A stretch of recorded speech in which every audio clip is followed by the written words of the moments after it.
এই সুখদেব গোস্বামী কেন হরি কথা বলতে লাগলেন, পরীক্ষিত মহারাজ কেন শুনতে আগ্রহী ছিলেন, সুত গোস্বামী কোথায় হরি কথা বলছিলেন, সুখদেব গোস্বামী কোথায় হরি কথা বলছিলেন, এবং এই ভাগবত কথার অর্থ কি, হ্যাঁ, এই সব সুন্দর সুন্দর আমরা নিয়ে আলোচনা করব। ঠিক আছে, তা এই আলোচনার বিষয়বস্তুতে আমরা আগে আলোচনা করব।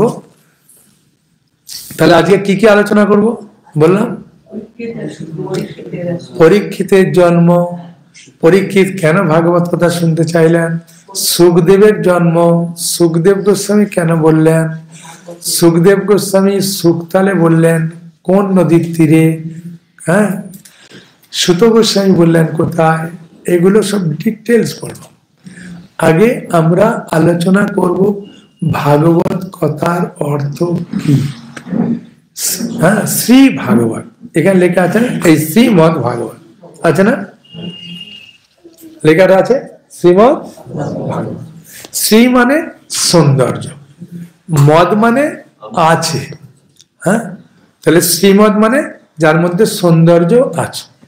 ভা মানে হচ্ছে ভাস্কর, ভা মানে ভাস্কর, ভাস্কর মানে জ্যোতি, হ্যাঁ, উজ্জ্বল জ্যোতি, হ্যাঁ, ভাস্কর। ভা, গ মানে হচ্ছে গতি, সবসময়ের জন্য আমাদেরকে ঊর্ধ্ব দিকে নিয়ে যায়, কখনো নিচু দিকে যায় না, হ্যাঁ, সবসময় ঊর্ধ্ব গতি লাভ করে গতি।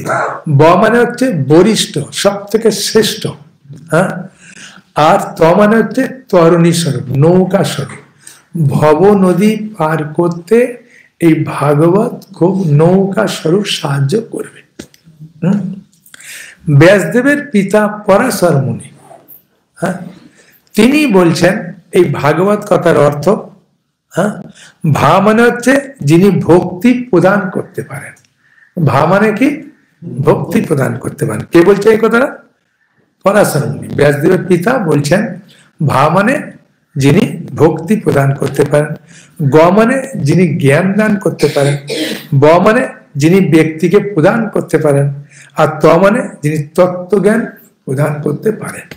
হ্যাঁ, বুঝেছেন? ব মানে হচ্ছে কোন ব্যক্তিকে এই জ্ঞান প্রদান করতে পারেন, হ্যাঁ, ব্যক্তিকে প্রদান করতে পারেন। ত মানে তত্ত্বজ্ঞান প্রদান করতে পারেন। হ্যাঁ, এই জগতে বিশেষ করে কলিযুগেতে 3 ব্রহ্ম সত্য, এই কলিযুগে 3 ব্রহ্ম সত্য। হ্যাঁ, দারু ব্রহ্ম হচ্ছে আমার জগন্নাথ, নাম ব্রহ্ম হচ্ছে হরে কৃষ্ণ মহামন্ত্র, সকল বলুন হরে কৃষ্ণ কৃষ্ণ কৃষ্ণ হরে হরে, হরে রাম রাম রাম হরে হরে। হ্যাঁ, এই ভাগবত কথা এত মধুর। তাহলে দারু ব্রহ্ম মানে জগন্নাথ, নাম ব্রহ্ম মানে হরিনাম, আর শব্দ ব্রহ্ম মানে এই শ্রীমদ ভাগবত। হ্যাঁ, সেটা কলিযুগে 3 ব্রহ্ম সত্য। হ্যাঁ, সেটা ভাগবত হচ্ছে সত্য। এই ভাগবতে 18,000 শ্লোক আছে। কত শ্লোক আছে? 18,000 শ্লোক আছে। আর ভাগবতে কতগুলো অধ্যায় আছে? 335টি অধ্যায় আছে। কতগুলো অধ্যায় আছে? 335টি অধ্যায় আছে।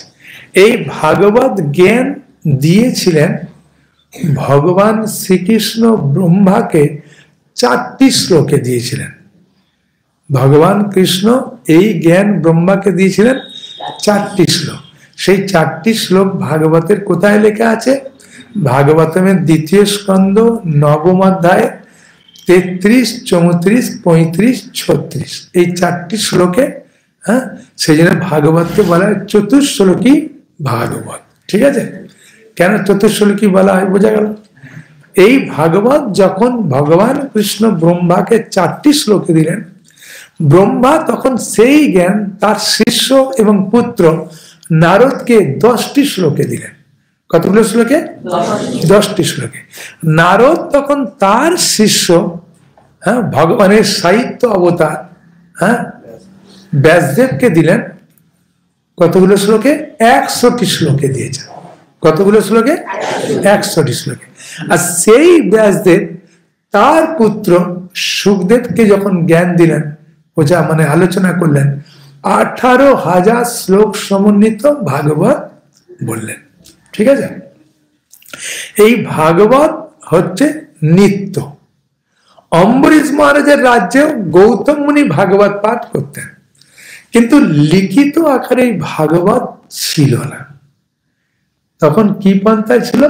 শ্রৌত পন্থায় ছিল, শুনে শুনে ভাগবত কথা আমরা শুনতাম।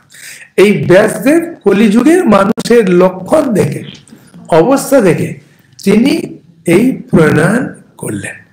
কোথায় করলেন? হ্যাঁ না, বদ্রিকা আশ্রমে সমপ্রাস নামক স্থানে সরস্বতী নদীর তীরে গণেশ লিখলেন আর ব্যাসদেব বললেন। কোথায়? বদ্রিকা আশ্রমে সমপ্রাস নামক স্থানে সরস্বতী নদীর তটে না গণেশ মানে লিখলেন আর ব্যাসদেব বললেন। হ্যাঁ, ঠিক আছে। এই শ্রীমদ্ ভাগবতম রচনা হওয়ার পরে আমরা আরো সুন্দরভাবে, সহজ সরল ভাবে বুঝতে পারছি শ্রীলা প্রভুপাদ এই ভাগবত যখন তিনি তাৎপর্য দিয়েছেন, সেই জন্যে আমরা ভাগবতকে এত সুন্দরভাবে রস আস্বাদন করতে পারছি। বুঝেছেন? শ্রীলা প্রভুপাদ কি? হ্যাঁ, সেই জন্যে এই ভাগবত এত জগতে প্রচার লাভ হচ্ছে। ঠিক আছে, এই ভাগবত তত্ত্বজ্ঞান যখন ব্যাসদেব তিনি লেখার জন্য হলেন, চিন্তা করলেন, ভাগবত জ্ঞান যখন তিনি প্রচার করবেন চিন্তা করলেন, তখন ব্যাসদেব মনে মনে ভাবলেন যে আমার এই গ্রন্থ, এই যে ভাগবত কথা জগতে প্রচার কে করবে?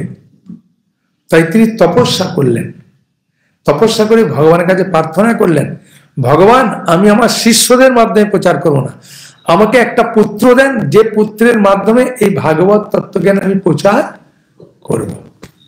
সেই কথা ভগবান শ্রীকৃষ্ণ শ্রীমতী রাধারানীকে নিয়ে আলোচনা করছেন যে রাধে, ব্যাসদেব তপস্যা করছে একটা ভালো সন্তান পাওয়ার জন্যে, কাকে পাঠাবো?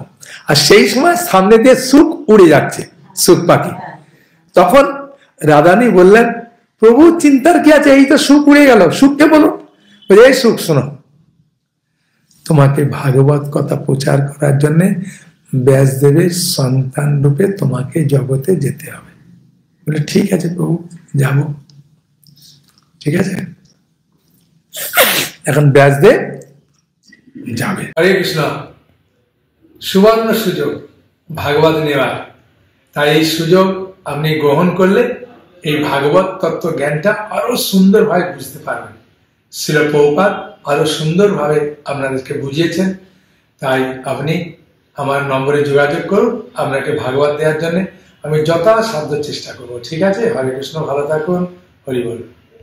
এখন ব্রহ্মার সভাতে, হ্যাঁ ভালো করে শুন, ব্রহ্মার সভাতে আলোচনা হচ্ছে, হ্যাঁ,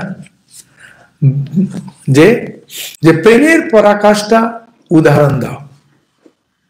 ব্রহ্মার সভাতে আলোচনা হচ্ছে প্রেমের পরাকাষ্ঠার উদাহরণ দাও।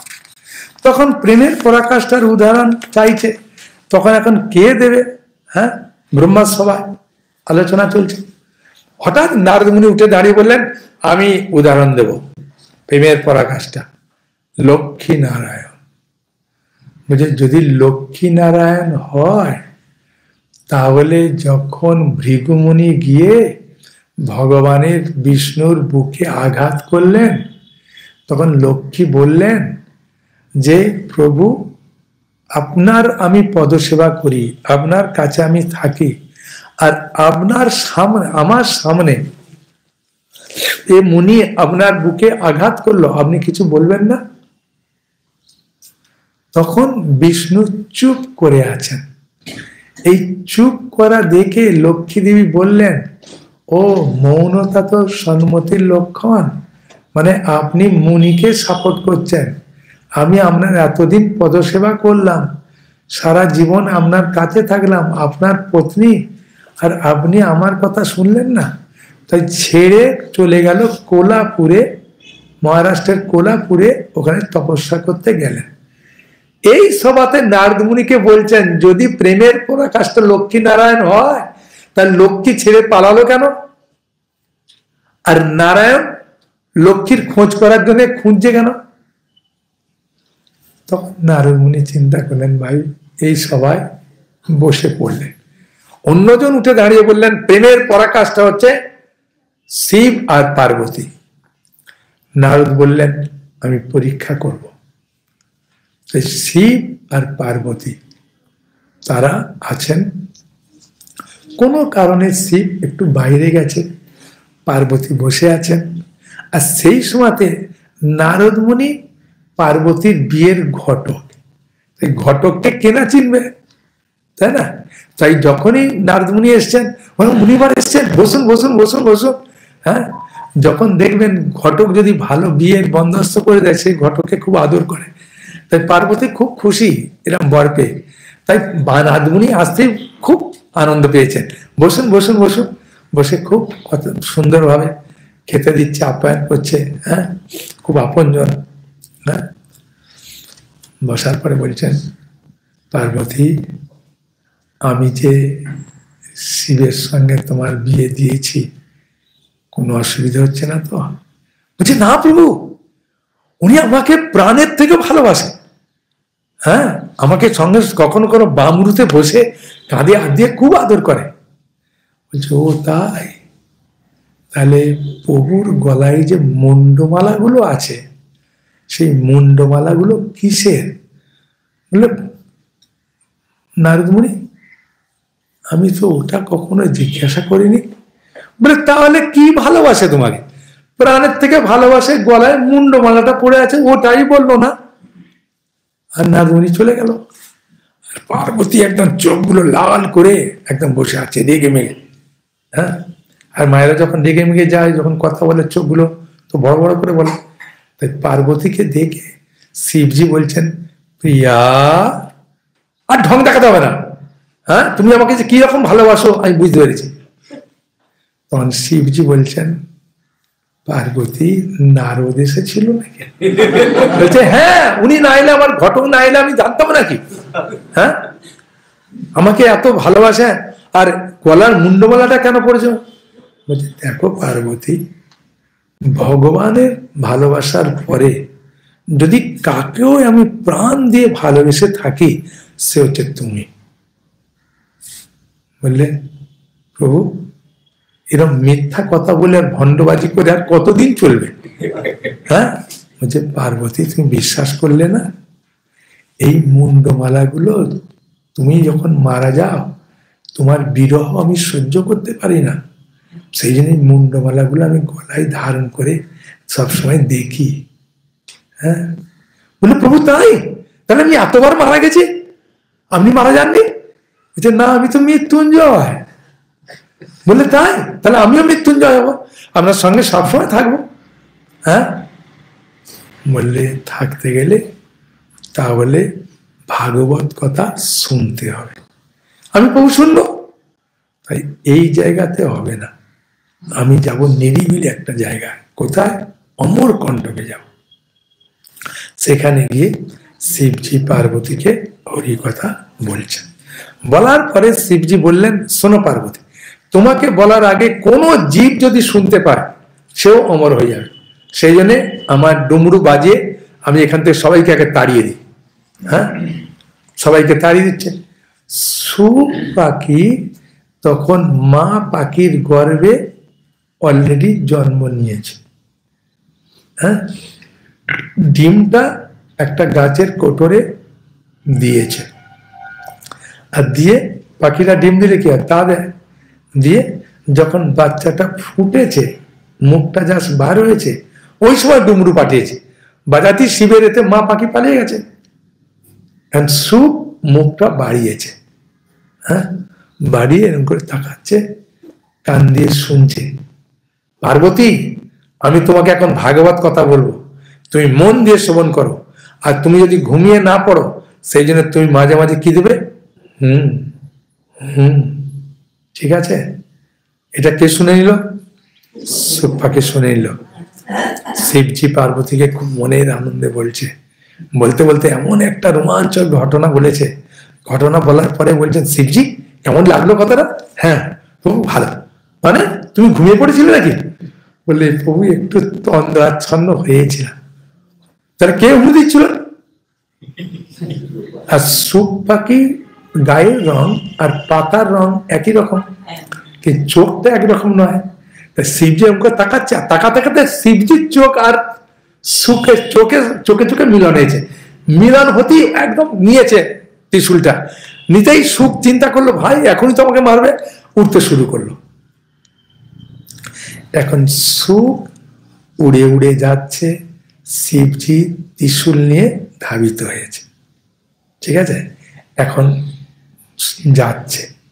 অন্যদিকে কি হয়েছে, ব্যাসদেব বদ্রিক আশ্রমে বসে তিনি তার স্ত্রী, ব্যাসদেবের স্ত্রীর নাম হচ্ছে জাবালিকা কন্যা বিটিকা। কি নাম? জাবালিকা কন্যা বিটিকা। ব্রহ্মবৈবর্ত পুরাণ অনুযায়ী অরণি। কি? অরণি, মূর্ধন্যয় আশ্রয়িকা। ঠিক আছে, অরণি। তো বিটিকাকে যখন ভাগবত কথা বলছেন, তখন বিটিকা খুব শুনতে শুনতে চোখটা বন্ধ করে হাঁ করে, অনেকে ঘুমায় না, তা হাঁ করে ঘুমাচ্ছে। আর সেই সময় সুখ এসে ভেতরে প্রবেশ করেছে, আর ত্রিশূল নিয়ে শিবজি দাঁড়িয়ে পড়েছে। ও বেরোলেই আমি ওকে ত্রিশূল দিয়ে মারব। ব্যাসদেব চিন্তা করলেন যে আমি তো আমার স্ত্রীর পতি, তাই পতি কথার অর্থ কি না, পত্নীকে যে সব দিক থেকে সুরক্ষা প্রদান করতে পারে ও পতি। তাহলে আমার পতিকে সুরক্ষা প্রদান করতে হবে। তাই বললেন, মুনিবাবা, এই দেবাদিদেব মহাদেব, আপনি তো আশুতোষ, আর আপনার মুখ থেকে ভাগবত কথা শুনেছি, মানে উনি আপনার শিষ্য। তার শিষ্যকে কেউ বধ করে, মারে। আর দ্বিতীয়ত হচ্ছে, এই জগতে কি শুধু মানুষই শুনতে পাবে, অন্য কোনো পশু শোনার অধিকার নেই ভাগবত কথা? আর তৃতীয়ত হচ্ছে, এই ভাগবত কথা প্রচার করবে কে? যারা শোনে তারা তো প্রচার করবে। তাই আপনি ওকে রক্ষা করুন, ও যাতে প্রচার করতে পারে। আশুতোষ সঙ্গে সঙ্গে সন্তুষ্ট হয়ে কথাগুলো চিন্তা করে শিবজি চলে গেলেন।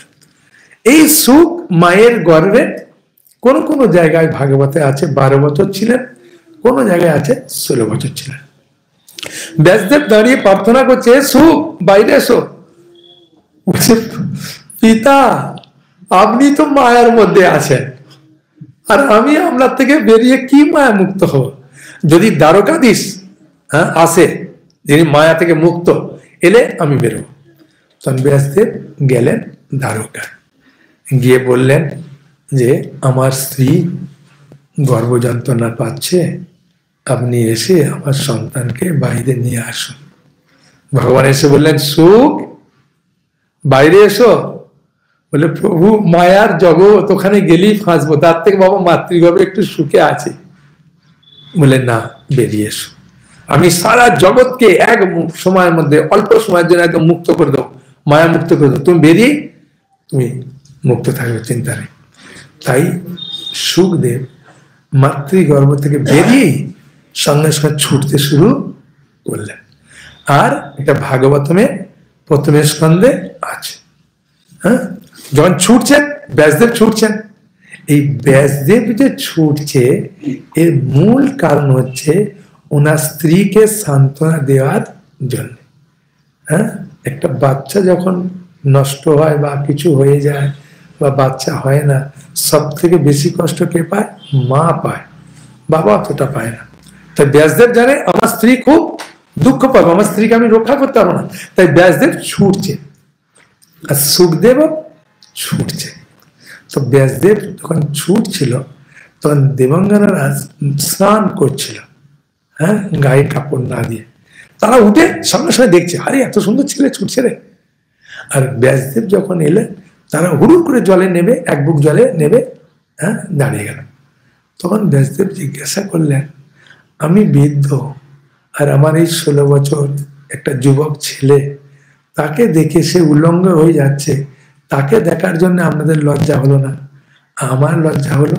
বলছে আপনি যখন আমাদেরকে দেখলেন, মাথাটা নিচু করলেন, তখন আমি বুঝতে পেরেছি আমরা যে আপনার স্ত্রী পুরুষ সম্বন্ধে জ্ঞান আছে, সেই জন্য আমরা জলে নেমে গেলাম। আপনার ছেলের ওই জ্ঞান নেই। তখন সুখদেব এরভাবে যাচ্ছে, দেখছে আমার বাবা আবার পেছনে পেছনে আসছে। তাই সুখদেব একটা মায়া সুখ তৈরি করে ছেড়ে দিল, আসল সুখ বনে চলে গেল। এই যে মায়া সুখ ছেড়ে দিল, এই মায়া সুখের পরে বিবাহ হয়েছিল। ওই জন্য অনেক অনেক সংস্থা বলে সুখদেব গোস্বামী গৃহস্থ ছিলেন। কোন সুখদেব গৃহস্থ ছিলেন? মায়া সুখ গৃহস্থ। এই যে সুখদেব গৃহস্থ ছিলেন, ওইটা লেখা আছে ভাগবতমে, লিখে রাখুন, ভাগবতমের 9ম স্কন্ধ, 21 অধ্যায়ে 25 নম্বর শ্লোকে উল্লেখ আছে। ভাগবতম 9ম স্কন্ধ 21 অধ্যায় 25 নম্বর শ্লোকে উল্লেখ আছে যে ওই সুখের বিবাহ হয়েছিল। ঠিক আছে, এখন সুখদেব চলে গেছে, কোথায় চলে গেছে? জঙ্গলে চলে গেছে। ব্যাসদেব চিন্তা করছেন, আমার এই জ্ঞান প্রদান করব, আমার ইচ্ছা ছিল কাকে? আমার একটা সন্তান আমি ভগবানের কাছে চেয়েছিলাম, সেই সন্তানকে আমি এই ভাগবত জ্ঞান দেব, কিন্তু আমার সন্তান বনে চলে গেছে, সন্তানকে আনবো কি করে? তাই কাঠুরিয়াদের শিখিয়ে দিল 2টো শ্লোক। ঠিক আছে, একটা হচ্ছে বরাহ পীড়ন, ভগবানের খুব সুন্দর রূপের বর্ণনা করলেন, এটা আছে 10ম স্কন্ধ 21 অধ্যায়ের 5 নম্বর শ্লোক। এই শ্লোকটা আছে, এই শ্লোকটা কাঠুরিয়াদের মুখস্থ করে দিল, ওরা পাঠ করলো। আর একটা শ্লোক, ভগবান যে কত করুণাময়, কত কৃপাময়, ওই শ্লোক একটা শিখিয়ে দিল। ওই শ্লোকটা আছে 3য় স্কন্ধ 2য় অধ্যায় 23 নম্বর শ্লোক। ঠিক আছে, আচ্ছা, দুটি কাঠুরিয়াদের শিখিয়েছিলেন। আর সুখদেব গোস্বামী ব্রহ্মজ্ঞানী ছিলেন, তাই ব্রহ্মের চিন্তায় তিনি লীন হয়ে থাকতেন। আর কাঠুরিয়ারা কাঠ কাছতে কাছতে এই 2টো শ্লোক পরপর আবৃত্তি করতেন। সুখদেব গোস্বামী যখন এই 2টো শ্লোক শুনলেন, শুনেই বলতে শুরু করলেন, আরো বলো, আরো বলো, আরো বলো। বলছে আর তো আমাদের গুরুদেব শেখায়নি। কোথায়? যদি আরো শ্লোক শুনতে চান এর আগে এবং পরে, তাহলে আপনাকে যেতে হবে আমার গুরুদেবের কাছে। চলুন যাব।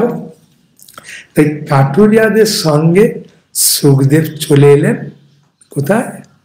আশ্রমে। ব্যাসদেব একবারও পরিচয় দেয়নি যে তুমি আমার সন্তান। ব্যাসদেব চিন্তা করলেন, আসা মাত্রই বললেন, ও ভাগবত কথা শোনেন, বসুন। বসালো, আর বসে ব্যাসদেব তাকে ভাগবত কথা বলতে শুরু করলো। 18,000 শ্লোক সম্বন্ধিত ভাগবত কথা বললেন। সুখদেব গোস্বামী এই ভাগবত কথা খুব মন দিয়ে শ্রবণ করলেন। ভাগবত কথা যখন মন দিয়ে শ্রবণ করলেন, শ্রবণ করার পরে তিনি বিভিন্ন জায়গায় ঘুরে বেড়াতেন। কতক্ষণ থাকতেন একটা গৃহস্থের বাড়িতে? একটা গৃহস্থের বাড়িতে গোদহন করতে যে সময় লাগতো, ওই সময় পর্যন্ত তিনি বাড়িতে অবস্থান করতেন। মানে একটা গৃহস্থের বাড়িতে গিয়ে কিছু ভিক্ষা করে যে খেতেন, ওটা গোদহন কাল পর্যন্ত তিনি বাড়িতে থাকতেন। তাই সুখদেব গোস্বামী এখন কি হচ্ছে, বিভিন্ন জায়গায় ঘুরছে। ঠিক আছে, সিনেমার একটা পর্দা বন্ধ হয়েছে, এখন অন্য পর্দায় এখন পরীক্ষিত মহারাজের কাহিনী বলবো। এই পরীক্ষিত মহারাজ যখন ভগবান কুরুক্ষেত্রের যুদ্ধ সমাপ্ত হলো, হওয়ার পরে ভগবান যখন চলে যাবেন, তখন অশ্বত্থামা চিন্তা করলেন যে আমি এই পাণ্ডব বংশের শেষ যে সন্তান আছে তাকে পর্যন্ত আমি একবার ধ্বংস করে দেব। তাই পরীক্ষিত মহারাজ একমাত্র আছে উত্তরা, মা উত্তরা দেবীর গর্ভে, অভিমন্যুর স্ত্রী।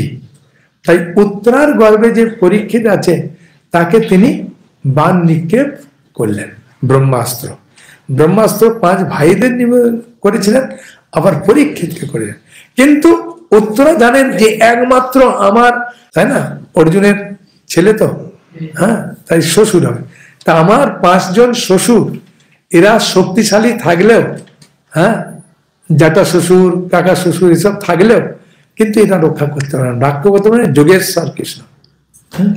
তাই ভগবান কৃষ্ণের শরণাপন্ন হলেন, কৃষ্ণ তাকে মাতৃগর্ভে রক্ষা করলেন।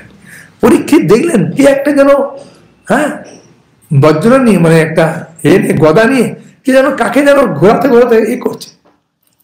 তাই পরীক্ষিত যখন জন্ম হলো, জন্ম হওয়ার পরে চারিদিকে ইক্ষণ করছিল, হ্যাঁ, পরীক্ষা করছিল ও কোথায়, যে মাতৃগর্ভে আমাকে বাঁচিয়েছে ও কোথায়, এরকম ইক্ষণ করছিল বলে পরীক্ষা করছিল। সেই জন্য ওর নাম হলো কি পরীক্ষিত।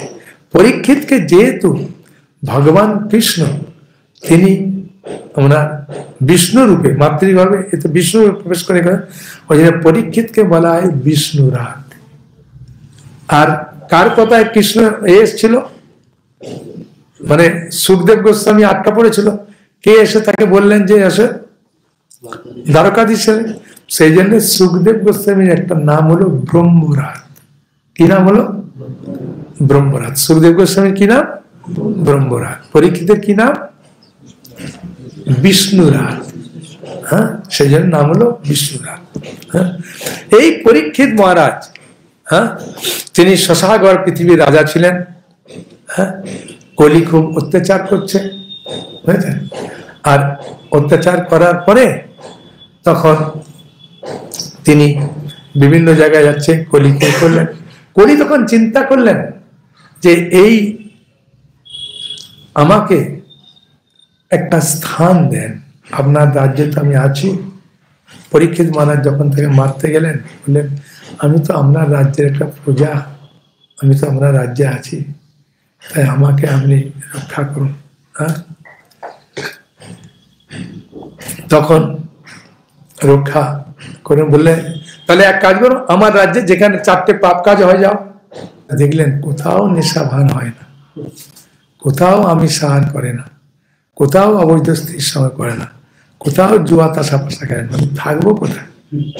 তখন এসে বললেন আমার তো 4র্থ স্থানে হচ্ছে না, 5ম একটা স্থান দেন। বলে ঠিক আছে, স্বর্ণে তুমি থাকো। তাই পরীক্ষিত মহারাজ যখন গেলেন মৃগয়া, হ্যাঁ, মৃগয়া যাওয়ার পরে কোন ঋষির গলায় সর্প জড়িয়েছিলেন? না, সিংহী। হ্যাঁ, সিংহী হচ্ছে তার ছেলে সমীক ঋষি। তাই সমীক ঋষি তিনি তপস্যা করছিলেন। হ্যাঁ, আর কে তৃষ্ণার্ত হয়েছিল? পরীক্ষিত মহারাজ তৃষ্ণার্ত হলেন, এসে জল চাইলেন। তো জল না দেওয়ার পরে একটা মৃত সর্প গলায় জড়িয়ে দিলেন। সমীক ঋষি উদাসীন, তার ছেলের কাছে চলে গেল কলি। কলি গিয়ে বলছে তুমি তো ভালোই খেলাধুলা করছো, আর তোমার বাবার গলা একজন কোথাকার রাজা এসে, রাজা বলে তোমার বাবার গলায় মৃত সর্প দিয়ে দেবে, তুমি এরকম এখানে আছো? কি আমার গলার বাবার গলায় সর্প দেবে? দেখি। সঙ্গে সঙ্গে সিংহে মুনি তিনি চলে গেলেন রেগে।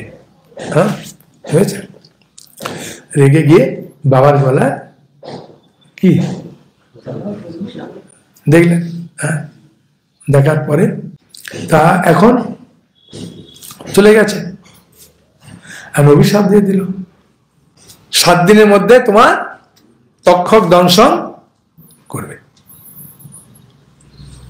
যখন সমীক ঋষি ধ্যান ভঙ্গ হলো, ছেলে কান্না করছে, হ্যাঁ, এই কান্না করছে দেখে তখন বললেন কি ব্যাপার? বলে এক রাজা আপনার গলায় মৃত সর্প দিয়েছে, আমি তাকে অভিশাপ দিয়েছি 7 দিনের মধ্যে তক্ষক দংশন করবেন। মানে ছি ছি ছি, সামান্যতম একটু অপরাধের জন্য তুই এত একটা বিরাট, তুই তাকে শাস্তি দিলি? তুই ব্রাহ্মণ সন্তান, যেটা দিয়েছিস সেটা কাজ করবে। সঙ্গে সঙ্গে ধ্যানে দেখে পরীক্ষিত মহারাজ শশাগরা পৃথিবীর রাজা, সঙ্গে সঙ্গে একজনকে পাঠিয়েছেন। পাঠানোর পরে আর যেহেতু মাথার মুকুটটা রেখেছে, পরীক্ষিত মহারাজ তখন চিন্তা করছেন আমি একটা মুনির গলায় মৃত সর্প দিলাম, হে ভগবান তুমি আমাকে উপযুক্ত শাস্তি দাও, উপযুক্ত একটা শাস্তি দাও। আর সেই সময় সিংহমুনির এই শ্রমিক ঋষির কাছ থেকে একজন গিয়ে বলছেন 7 দিন বাদে আপনাকে তক্ষক দর্শন করবে, শ্রমিক ঋষির পুত্র অভিশাপ দিয়েছে। বলে আমার যথার্থ, ঠিক আছে। সঙ্গে সঙ্গে হ্যাঁ পরীক্ষিতের ছেলে জন্মেজয়কে সিংহাসনে বসিয়ে তিনি চলে গেলেন হ্যাঁ গঙ্গা নদীর তীরে। হ্যাঁ কোথায় গেলেন? গঙ্গা নদীর তীরে গেলেন। সেই গঙ্গা নদীর তীরে তিনি যে গেলেন, এখানে তিনি প্রায় উপবেশনে বসেছেন। প্রায় উপবেশন মানে হচ্ছে কোনো কিছু গ্রহণ না করে তিনি থাকবেন। হ্যাঁ হয়ে যাচ্ছে, এটা দেখতে পাচ্ছেন? হ্যাঁ প্রায় উপবেশনে বসলেন। তখন বিভিন্ন মুনি ঋষিরা এসে জিজ্ঞাসা করছেন যে আপনি এই করুন, ওই করুন, এটা করুন, ওটা করুন। এই পরীক্ষিতের মন কোনো কিছুতেই তিনি আকৃষ্ট হচ্ছে না। যেমন লোহা অন্য কিছুর দ্বারা আকৃষ্ট হয় না, কিসের দ্বারা আকৃষ্ট হয়? চুম্বকের দ্বারা। চুম্বক পেয়ে লোহা সঙ্গে সঙ্গে আকৃষ্ট হয়। ঠিক পরীক্ষিত মহারাজ তিনি কোনো কিছুতে সন্তুষ্ট হচ্ছেন না। যাই সুখদেব গোস্বামী এসে বললেন আমি তোমাকে ভাগবত কথা বলবো, সঙ্গে সঙ্গে পরীক্ষিত মহারাজ বললেন হ্যাঁ আমি ভাগবত কথা শুনব। এখন প্রশ্ন হচ্ছে পরীক্ষিত মহারাজ কেন ভাগবত কথা শুনতে তিনি এত আগ্রহী হলেন? তাই না? এই পরীক্ষিত মহারাজ তিনি হস্তিনাপুরের রাজা ছিলেন, আর কৃষ্ণের প্রপৌত্র বজ্রনাথ তিনি মথুরার রাজা ছিলেন। বুঝা গেল? কৃষ্ণের প্রপৌত্র বজ্রনাথ, কারণ কৃষ্ণের ছেলে হচ্ছে অনিরুদ্ধ, এই পদ্মুম্ন। কৃষ্ণের ছেলে হচ্ছে পদ্মুম্ন, রুক্মিণীর ছেলে। পদ্মুম্নের ছেলে হচ্ছে অনিরুদ্ধ, অনিরুদ্ধর ছেলে হচ্ছে বজ্রনাথ। হ্যাঁ সেই জন্য কৃষ্ণের প্রপৌত্র নাতির ছেলে। তা এই প্রপৌত্র কোথাকার রাজা ছিলেন? মথুরা। আর হস্তিনাপুরের রাজা ছিলেন কে? পরীক্ষিত মহারাজ। হ্যাঁ এই মথুরার যে রাজা বজ্রনাথ ছিলেন, ওখানে কৃষ্ণের মহিষীরা সব গিয়ে উপস্থিত ছিলেন। তা তাদের মধ্যে সবাই খুব দুঃখে কান্না করছে যে প্রভু এই জগৎ থেকে চলে গেছে, কিন্তু কালিন্দীর মুখে খুব হাসি। কার মুখে? কালিন্দীর মুখে। তখন অন্যান্য মহিষীরা জিজ্ঞাসা করছেন কালিন্দী তুমি তো প্রভুর মহিষী, তোমার মুখে এত আনন্দ কেন? আমি ভাগবত কথা শুনেছি সেই জন্য এত আনন্দ। ও কার কাছ থেকে ভাগবত কথা শুনেছেন? না আমি উদ্ধবের কাছ থেকে ভাগবত কথা শুনেছি। গোবর্ধন পরিক্রমায় যে কুসুম সরোবর আছে ওইখানে উদ্ধব কুণ্ড আছে। উদ্ধব ওখানে লতা গুল্ম রূপে ওখানে অবস্থান করছেন, কৃষ্ণের স্ত্রী। তাই সেখানেতে তারা লতা গুল্ম রূপে অবস্থান করছেন। তাই মহিষীরা গিয়ে প্রার্থনা করলেন, উদ্ধব ওখান থেকে প্রকাশ হলেন, প্রকট হয়ে বললেন তোমরা ভালো করে একটা আয়োজন করো ভাগবত কথা, আমি সেখানে ভাগবত কথা বলবো। তাই সঙ্গে সঙ্গে মহিষীরা এসে বজ্রনাথকে বললেন। বজ্রনাথ বললেন আমার তো এখানে শ্রোতাও কম, আমি যে কিরম ভাবে প্যান্ডেল করবো, কিরম কি আয়োজন করবো আমি তো কিছু জানি না। সঙ্গে সঙ্গে তিনি চলে গেলেন পরীক্ষিতের কাছে। হরে কৃষ্ণ। সুবর্ণ সুযোগ ভাগবত নেওয়ার, তাই এই সুযোগ আপনি গ্রহণ করলে এই ভাগবত তত্ত্ব জ্ঞানটা আরো সুন্দরভাবে বুঝতে পারবেন। শ্রীল প্রভুপাদ আরো সুন্দরভাবে আপনাদেরকে বুঝিয়েছেন। তাই আপনি আমার নম্বরে যোগাযোগ করুন, আপনাকে ভাগবত দেওয়ার জন্য আমি যথাসাধ্য চেষ্টা করবো। ঠিক আছে? হরে কৃষ্ণ, ভালো থাকুন, হরি বল। হ্যাঁ পরীক্ষিতের কাছে চলে গেলেন। পরীক্ষিত বলছি, হ্যাঁ পরীক্ষিতের কাছে গেলেন। পরীক্ষিত কোথাকার রাজা? হস্তিনাপুরের রাজা। হ্যাঁ ঠিক আছে, কোনো কথা বলবেন না, ঠিক আছে? তো এখন পরীক্ষিতের কাছে চলে গেলেন। পরীক্ষিতের কাছে গিয়ে বজ্রনাথ বললেন যে উদ্ধব প্রকট হয়েছেন, মহিষীরা সব ভাগবত কথা শুনতে চায়। তাই উদ্ধব বলেছেন ভালো ভালো যারা শ্রোতা আছে তাদেরকে নিয়ে আসবে, আমি ভাগবত কথা বলবো। তাই পরীক্ষিত এসে খুব সুন্দরভাবে প্যান্ডেল করে একদম যারা যারা শ্রোতা আছে নিয়ে এলেন, কারা সামনে বসবে কারা পেছনে বসবে, একদম সবকিছু সুন্দর বন্দোবস্ত করলেন। আর উদ্ধব প্রকট হয়ে সিংহাসনে বসেছেন, ভাগবত কথা বলবেন, আর পরীক্ষিত এসে সামনে বসেছে। সেই সময় উনাদের কুলগুরু শাণ্ডিল্য ঋষি তিনি এসে বললেন, পরীক্ষিত এখন তোমার ভাগবত কথা শোনার সময় নয়, ঠিক আছে? তুমি এখন এই ভাগবত কথায় যাতে কোনো অসুবিধা না হয় সেই জন্য তুমি পাহারা দাও। এক বিশেষ পরিস্থিতিতে তোমাকে ভাগবত কথা শোনানো হবে। তাই সুখদেব গোস্বামী যখন ঘুরতে ঘুরতে, সুখদেব কোথায় ঘুরছিলেন কি ঘুরছিলেন না? ঘুরছিলেন, হ্যাঁ তাই না? এখন ওই সিনেমার পর্দা খুলে গেল। সুখদেব গোস্বামী ঘুরতে ঘুরতে সুখতালে এসেছে, গঙ্গা নদীর পাড়ে যেখানে পরীক্ষিত মহারাজ আছেন। হ্যাঁ, তিনি তো উলঙ্গ, কোনো বস্ত্র নেই। আর উলঙ্গ কোনো ছেলেকে দেখলে মায়েরা বাচ্চারা সব ভিড় করে যেমন বলে, এই তোর বাবা তোকে একটা প্যান্ট কিনে দিতে পারেনি, এ পারেনি, তখন এরকম ভাবে সব যেমন ঘিরে ধরে এ করে। তখন ওখান থেকে কিছু মুনি ঋষিরা এসে দেখছেন, আরে এখানে কোন সভা, এখানে এত মহিলা ছেলেমেয়েরা ঘিরে আছে, কে আছে? তখন দেখলেন সুখদেব, বললে আরে সুখদেব, হ্যাঁ এই ব্যাসদেবের ছেলে সুখদেব, চলো চলো চলো পরীক্ষিত। তার সবাই প্রণাম করছে, প্রণাম করতে দেখছে বাবা বড় বড় মুনি ঋষিরা যাকে প্রণাম করে এই বাচ্চা ছেলে উলঙ্গ ছেলেটাকে, আর আমরা দাঁড়িয়ে এরকম বলছি, তারা লজ্জায় পালিয়ে গেল। আর মুনি ঋষিরা সুখদেবকে নিয়ে গেলেন। আর নিয়ে যাওয়ার সঙ্গে সঙ্গে সুখদেব বললেন, আমি তোমাকে ভাগবত কথা শ্রবণ করাবো। এই ভাগবত কথা বলতেই পরীক্ষিতের মনে পড়ে গেছে, আমার কুলগুরু শাণ্ডিল্য ঋষি বলেছেন এক বিশেষ পরিস্থিতিতে তোমাকে ভাগবত কথা শোনাবে, এটাই তো সেই বিশেষ পরিস্থিতি। তাই তিনি মন দিয়ে ভাগবত কথা 7 দিন শ্রবণ করলেন। হ্যাঁ, তাই এই যে সুখদেব গোস্বামী বললেন, সুখদেব গোস্বামী যখন এই ভাগবত কথা বলছিলেন তখন সুত গোস্বামী, যার ভালো নাম হচ্ছে উগ্র শ্রভা, কি নাম? উগ্র শ্রভা, যিনি খুব আগ্রহ সহকারে শ্রবণ করতেন। হ্যাঁ, লোমর্ষ ঋষির পুত্র। সেই উগ্র শ্রভাকে পরীক্ষিত বললেন, এই সুখদেব গোস্বামী বললেন, এরা বেশের পেছনে বসেছিলেন, এই দেখুন এই জায়গাতে বিভিন্ন কালারের কাপড় দেখতে পাচ্ছেন, দেখেছেন? বিভিন্ন কালারের কাপড় আছে না? তাই বিভিন্ন সম্প্রদায় থেকে এখানে এসে সুখদেব গোস্বামীর কাছে শুনছেন ভাগবত কথা। পরীক্ষিত আছে এই সভাতে আছে 60,000 মুনি ঋষি। কত আছে? 60,000 মুনি ঋষি। আর যখন বললেন গঙ্গা নদীর পাড়ে, সুখদেব গোস্বামী পরীক্ষিতকে বলছেন 60,000 মুনি ঋষিদের বিভিন্ন সম্প্রদায়ের কাছে, তখন সুখদেব গোস্বামী বললেন, এ সুত উগ্রশ্রভা তুমি সামনে এসো। তাই ওখান থেকে উঠে চলে এলো এখানে, এসে শ্রবণ করলেন।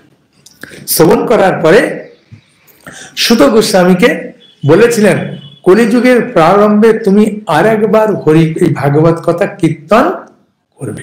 তাই সুত গোস্বামী ঘুরছে, হ্যাঁ, আর ঘুরতে ঘুরতে হ্যাঁ একবার মুনি ঋষিরা, হ্যাঁ, তারা জিজ্ঞাসা করছেন ব্রহ্মাকে যে একটাই কলির প্রভাব পড়বে না, একটা উপযুক্ত স্থান আমাকে বলুন যেখানে গেলে ভাগবত কথা, এই ভাগবত কথা বলি আমরা ভালো করে হরিকথা শ্রবণ করতে পারবো। ফোন একবার বন্ধ করে দেন, সেন্ড করে দেন তাড়াতাড়ি। তাই বন্ধ মানে বললেন কি, একটা এমন একটা জায়গা আমাদেরকে বলুন যেখানে গেলে আমরা হ্যাঁ ভালো করে হরিকথা কীর্তন করতে পারবো, শ্রবণ করতে পারবো, ভালো করে সাধন ভজন করতে পারবো, কলির প্রভাব পড়বে না।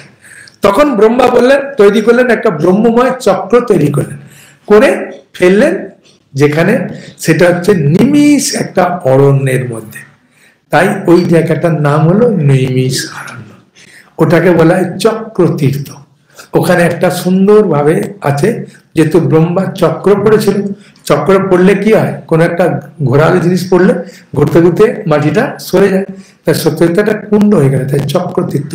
সেই চক্রতীর্থের নৈমিষারণ্যে ঋষিরা কলিযুগের মানুষের মঙ্গলের জন্য 1000 বছর ধরে যজ্ঞ করার জন্য বসেছিলেন। আর সেই সভাতে সুত গোস্বামী যখন গেলেন, সৌনক ঋষি ছিলেন তাদের মধ্যে প্রধান। সেই সৌনক ঋষি তার 88,000 মানে ব্রহ্মচারী শিষ্য নিয়ে, সেই জন্য এই সভাটা হচ্ছে সুত গোস্বামী বলছেন।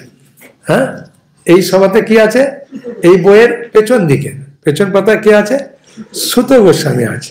হ্যাঁ, সুত গোস্বামী সৌনক আদি ঋষিদের বলছেন, সব লাল কাপড় দেখেছেন। হ্যাঁ, তো ব্রহ্মচারী শিষ্যদেরকে তিনি বলছেন। হ্যাঁ, তাই এই পরীক্ষিত মহারাজ তিনি ভাগবত কথা শ্রবণ করলেন শুকদেব গোস্বামীর কাছ থেকে সুখতালে, হ্যাঁ, গঙ্গা নদীর পাড়ে। আর সুত গোস্বামী বললেন কলিযুগের প্রারম্ভে নৈমিষারণ্যে গোমতী নদীর তীরে, হ্যাঁ, 88,000 ব্রহ্মচারী শিষ্যদের সামনে সমাবেশে। এই ভাগবত কথা, আর এই কথা এত অমৃতময়, তাই সৌনক ঋষি জিজ্ঞাসা করছেন যে এই আলোচনা সভা যখন হচ্ছিল সেখানে নিশ্চয়ই হরি কথা ছাড়া আর কিছু হবে না। তাই তিনি পর জিজ্ঞাসা করছেন। হ্যাঁ, সেই কাহিনীগুলো আজ আমরা আপনাদেরকে বললাম। হ্যাঁ, হরে কৃষ্ণ কৃষ্ণ কৃষ্ণ হরে হরে, হরে রাম রাম রাম হরে হরে। जय कुंतरा श्रीमद् भागवतम की निताई गौर सतनात्मनंदे हरि हरि बोल। এখানে রইল অমৃত লহরী, বদনে বলুন হরি হরি। জয় কুন্তরা শ্রীমদ্ ভাগবতম কি জয়, স্বাগত গৌর ভক্তবৃন্দ কি জয় জয়। এটা কোন জায়গা? জয় ইস্কন মতিঝিল দমদম ইস্কন মতিঝিল ভক্তবৃন্দ কি জয়, শ্রী শ্রী রাধা গোবিন্দ কি জয়, শ্রীমান মহাপ্রভু কি জয়, জগন্নাথ বলদেব সুভদ্রা মহারানী কি জয়। নিতাই গৌর সীতানাথ প্রেমানন্দে হরি হরি।